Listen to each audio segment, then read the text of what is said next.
In a quiet Vietnamese village long ago, there lived a young farmer. He was poor, but his heart was rich with honesty and kindness. He worked as a hired hand for a landowner who was as wealthy as he was greedy. From sunrise to sunset, the young man labored in the fields, plowing, planting, and harvesting. He never uttered a word of complaint, his spirit always gentle.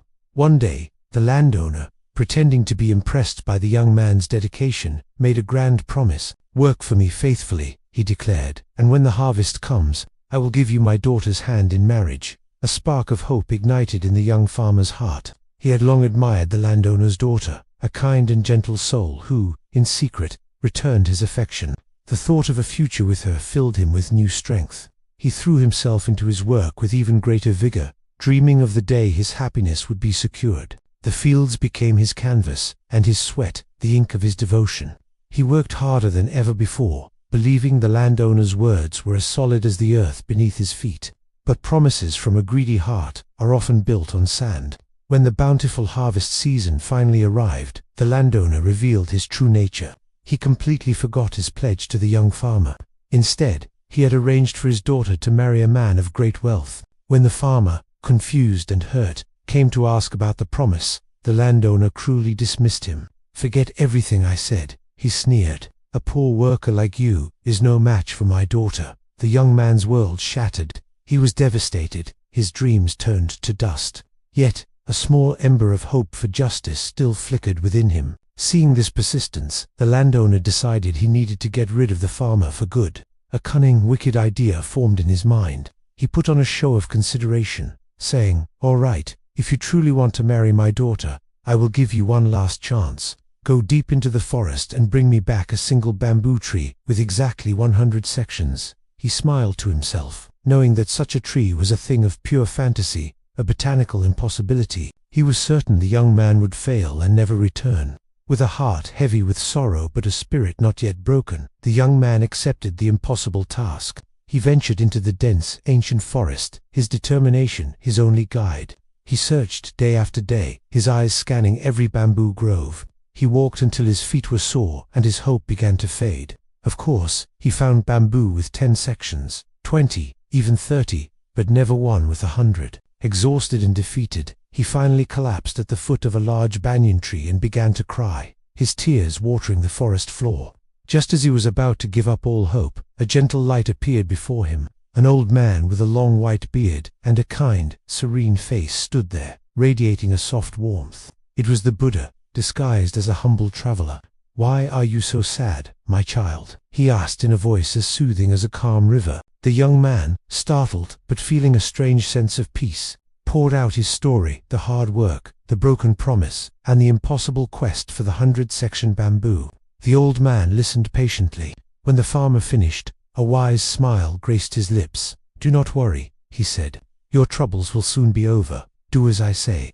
Go and cut 100 individual sections of bamboo. Lay them on the ground. When you want them to join together into one long stalk, you must say the magic words, Khắc, Nhập, and when you want them to separate again, you simply say, Khắc Zoot." A wave of renewed hope washed over the young man. He thanked the old man profusely and immediately set to work. He carefully cut 100 perfect sections from the surrounding bamboo stalks and laid them end to end in a long line on the forest floor. Taking a deep breath, he stood back and called out the first magic phrase, Khắc Nhập. In an instant, a miracle unfolded before his eyes. The bamboo sections shimmered, and then, with a soft whooshing sound, they seamlessly fused together. Where there had been 100 separate pieces, there now stood a single, impossibly long bamboo stalk, towering towards the sky. The young man stared in amazement, his heart pounding with joy and disbelief. He had done it. He carefully shouldered the magnificent bamboo and, with a triumphant spirit, began his journey back to the village. By the time he arrived, the village was buzzing with activity. The landowner's house was decorated with lanterns and silks. The wedding ceremony for his daughter and the rich suitor was in full swing. When the villagers saw the young farmer returning from the forest, carrying a gigantic bamboo stalk that seemed to stretch on forever, a hush fell over the crowd. The landowner's jaw dropped. He grew pale with anxiety and anger.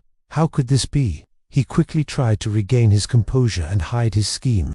"You actually found it," he stammered, feigning surprise. "Incredible. Here, let me see that bamboo. I must inspect it myself to make sure it has exactly 100 sections. He reached out and grabbed the bamboo stalk, ready to find some fault with it. The moment the landowner's hands touched the bamboo, the young farmer, with a playful glint in his eye, shouted the magic words again. Kick HP. Instantly, the landowner found himself stuck fast to the bamboo. He couldn't let go.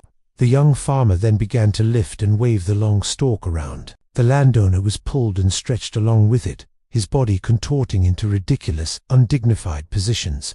He was swung high in the air, then low to the ground, his fancy wedding clothes getting twisted and dirty. The entire village, seeing the greedy man in such a comical predicament, burst into roaring laughter. Help, let me go.